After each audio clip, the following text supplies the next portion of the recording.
Bismillahirrahmanirrahim. Assalamu alaikum student. Today we will discuss about the chapter number 21 and the topic name is Interaction of Radiation with Matter.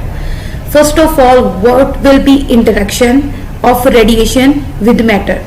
हमारे पास जो radiation का interaction है matter के साथ वो किस तरह इंटरेक्शन करती है मैटर के साथ कौन रेडिएशन, तो आज हम इसके बारे में डिस्कस करेंगे।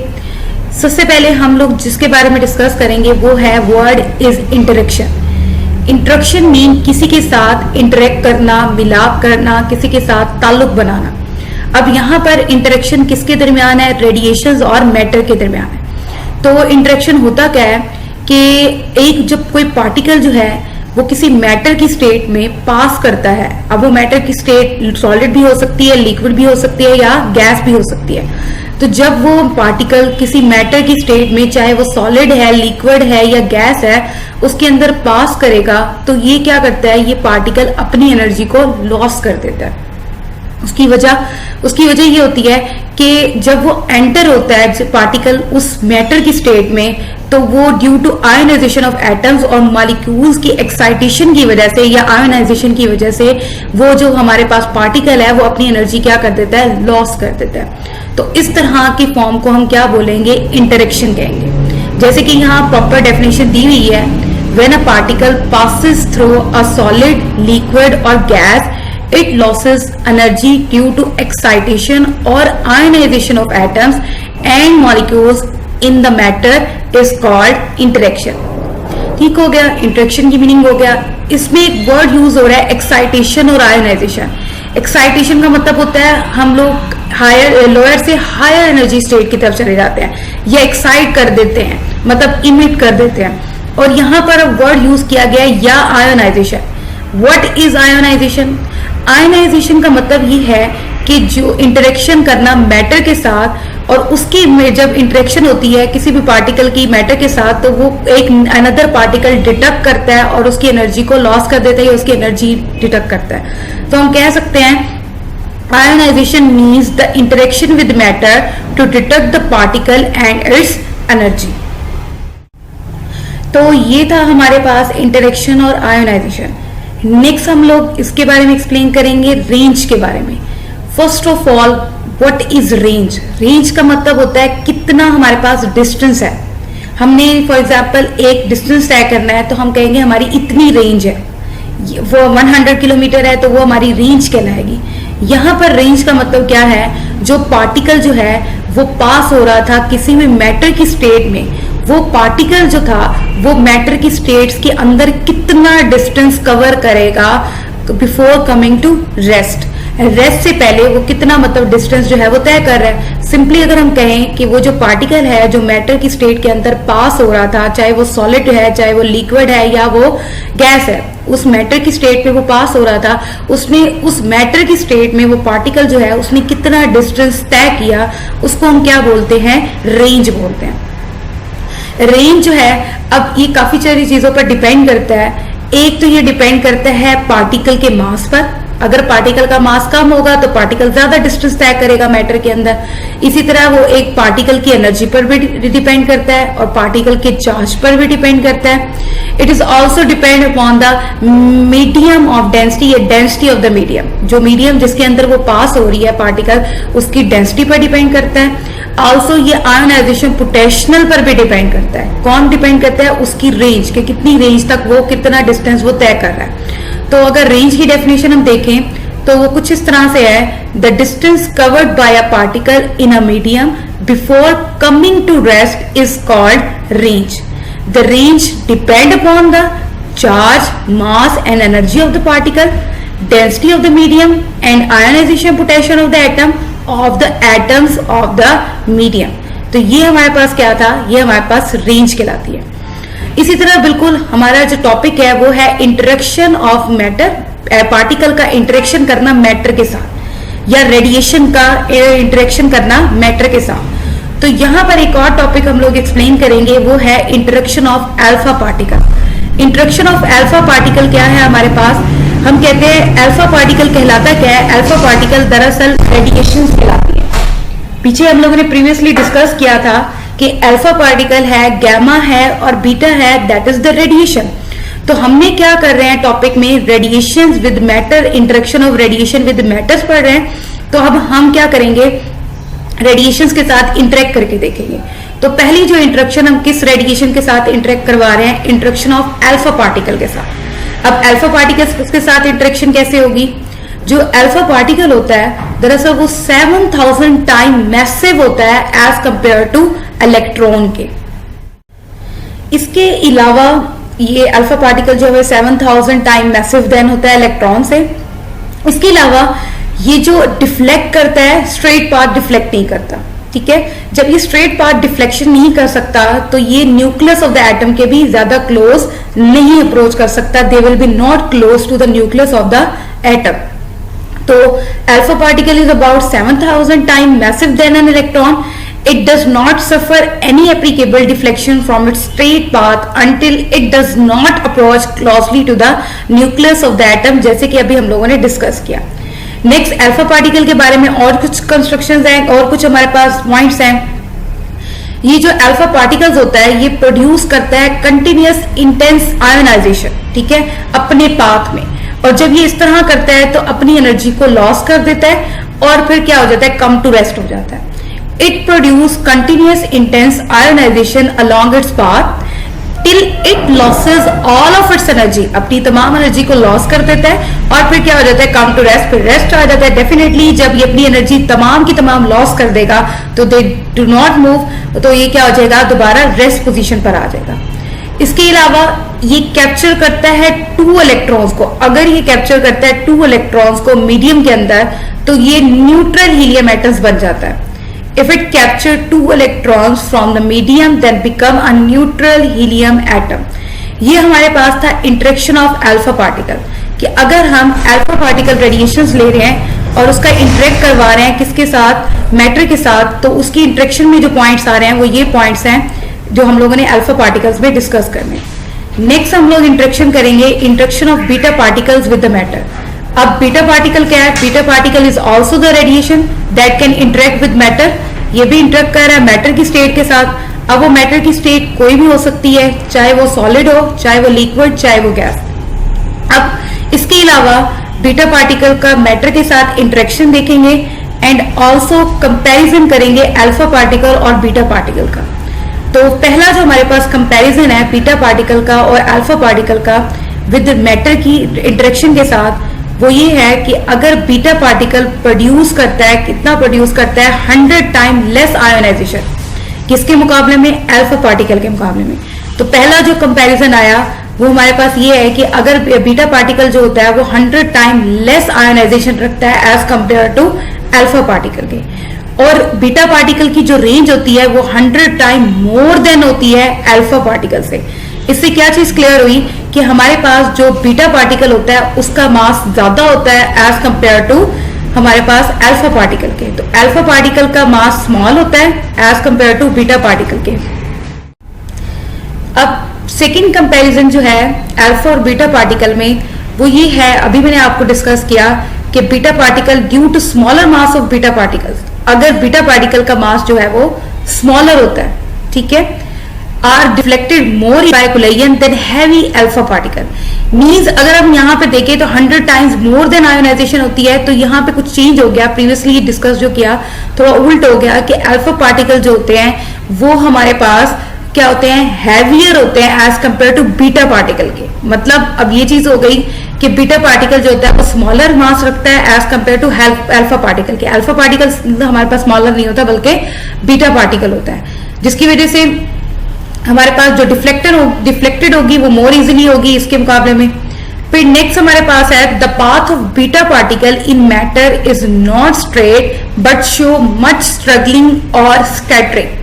ठीक हो गया कि बीटा पार्टिकल का जो पाथ है मैटर के साथ वो स्ट्रेट नहीं होता। अभी प्रीवियसली हमने इसे डिस्कस किया था। अल्फा पार्टिकल का भी जो पाथ होता था वो स्ट्रेट नहीं होता था। तो यहाँ पर बीटा पार्टिकल जो है उसका पाथ जो है it does not straight but show, लेकिन ये मच स्ट्रगलिंग और स्कैटरिंग जरूर करता है। नंबर 4 कंपैरिजन है अल्फा एंड बीटा पार्टिकल्स का। The range of beta particle is measured by the effective depth of penetration into the medium not by the length of erect path. मतलब beta particle की जो range जो होती है वो major की जा सकती है इफेक्टिव डेप्थ ऑफ पेनिट्रेशन से इनटू द मीडियम में और not by the length of इरिकेट पाथ, मतलब उसके लेंथ की पाथ से हम लोग डिस्कस नहीं कर सकते। 5 हमारे पास जो पॉइंट है comparison of alpha and beta particle, या हम इसे interaction of beta particles with matter भी कहते हैं। The more dense the material through which the particle move the shorter it's range will be. ठीक है, अगर मटेरियल ज्यादा डेंसर रखता है, मतलब डेंसिटी ज्यादा है, तो पार्टिकल मूव क्या करेगा, शॉर्टेस्ट रेंज रखेगा, शॉर्टेस्ट वेवलेंथ रखेगा। अगर इसकी डेंसिटी ज्यादा है मटेरियल की, तो जो मेरे पास पार्टिकल है वो क्या करेगा, दे विल बी, जो मैटर है उसके अंदर कम पास करेगा, शॉर्टर रेंज रखेगा। फिर पॉइंट नंबर 6 है comparison of alpha and beta particle का, या हम कह सकते हैं interaction of beta particle with matter का।